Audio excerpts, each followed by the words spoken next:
Good morning students. आज से हम लोगों का एक नया टॉपिक स्टार्ट होगा। ठीक है। काव्य का स्वरूप। काव्य क्या है?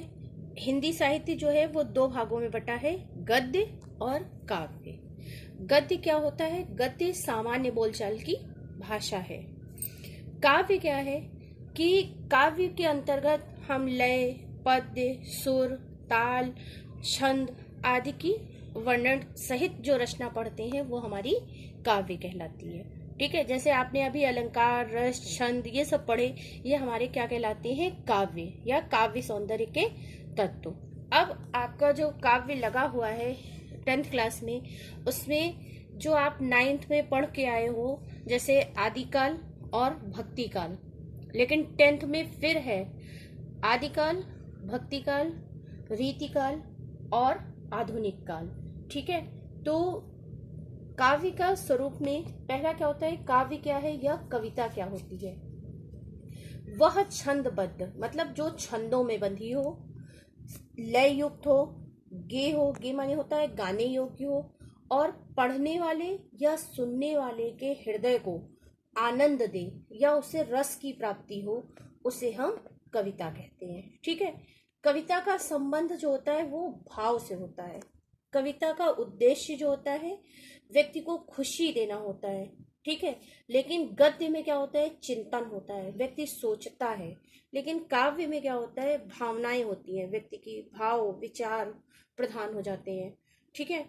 उसके बाद कविता का जो उद्देश्य होता है वो सौंदर्य होता है। मतलब जैसे किसी की हम तारीफ करते हैं कि वह सुंदर है, ये तो एक सामान्य सामान्य बात हो गई। लेकिन अगर हम कहें कि वह इतनी सुंदर है जैसे कि चंद्रमा की सुंदरता, तो क्या हो गया? मतलब उसकी सुंदरता को कंपैरिजन किससे कर दिया गया? चंद्रमा से, जो कि मौजूद भी नहीं है। ये हमारा क्या कहलाता है? काव्य कहलाता है। क्लियर है? फिर हमारा आता है कि काव्य का जो अर्थ है वो कैसे समझा जाए। तो काव्य का अर्थ स्पष्ट करने के लिए 3 प्रकार की शब्द शक्तियां होती हैं। शब्द शक्ति का मतलब होता है शब्दों की पहचान। ठीक है। इसके 3 भेद होते हैं। कौन कौन से? अभिधा, लक्षणा, व्यंजना। अभिधा क्या होती है?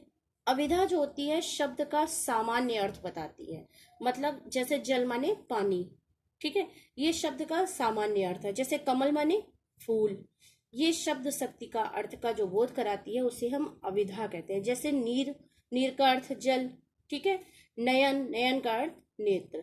लक्षणा क्या होती है? जब शब्द के सामान्य अर्थ में वक्ता का कथन स्पष्ट नहीं होता है। कहने का अर्थ है कि जैसे उसने कहा जल गया। ठीक है। जल गया का मतलब क्या है? अगर कोई हम कॉमन सेंस में लेने लगेंगे तो लोग जल का मतलब पानी निकाल लेंगे। लेकिन यहाँ पर अगर हम शब्दों को ध्यान दें कि वह जल गया, तो जलने का अर्थ यहाँ पे क्या हो गया? मतलब वो आग से जल गया। क्लियर हो गया? मतलब लक्षण के आधार पर जलने को व्यक्त किया गया है। एक और उदाहरण देख लीजिए। जैसे हम कहते हैं कि तुम बहुत मोटे हो गए हो। ये तो एक सामान्य बात हो गई कि मोटे हो गए हो, दिख रहा है क्योंकि। लेकिन अगर हम कह दें मोटे व्यक्ति, यार तुम बिल्कुल हाथी हो गए हो। ठीक है। अब इंसान के तो कोई 4 पैर होते नहीं है, लेकिन उसकी तुलना हमने किससे कर दी? हाथी से। मतलब उसकी शरीर की बनावट, उसकी कद काठी को देखकर उसकी तुलना हमने हाथी से कर दी। ये हमारी लक्षण व्यंजना कहलाती है या लक्षण शक्ति कहलाती है। कि जब हम किसी का विश्लेषण उसकी शारीरिक बनावट, संरचना के आधार पर करने लगते हैं तो वो हमारी लक्षणा शक्ति कहलाती है। क्लियर है? व्यंजना क्या होती है? जब हमारा अर्थ जो है वो ना तो अभिधा से स्पष्ट हो, मतलब ना तो सामान्य अर्थ हम उसका निकाल पाए और ना हम लक्षण के बारे में उसके बता सके, तब जो शक्ति का प्रयोग होता है वो हमारी व्यंजना शक्ति कहलाती है। ठीक है। व्यंजना शक्ति क्या होती है? जैसे हम लोगों के कहाँ बहुत से सरकारी वर्कर्स होते हैं, काम करने वाले। ऑफिस में गए, ऑफिस में कोई व्यक्ति कार्य कर रहा है, अचानक समय बीत रहा है और उसकी नजर घड़ी पर जाती है। तो वो कहता है कि यार 5 बज गए। अपने दोस्तों से कहता है 5 बज गए। 5 बज गए का क्या मतलब है? 5 तो रोज ही बजते हैं, कोई नई बात तो है नहीं। तो यहाँ पर 5 बज गए का मतलब है कि वो कर्मचारी अब चाहता है कि काम बंद हो और सब अपने घर की तरफ चले। व्यंजना का मतलब ये है। ना तो वो अभिधा में 5 तो रोज ही बजते हैं, ना तो वो लक्षण में आ रहा था। सिर्फ 5 बज गए का मतलब होता है कि अब काम से मुक्ति मिले, या अपने घर 5 बजे घर जाने का समय हो गया है और काम बंद करें। मतलब 2 क्रियाएं इसमें अवगत हो जाती हैं। ये हमारी क्या कहलाती है? व्यंजनाशक्ति कहलाती है। क्लियर है सभी को?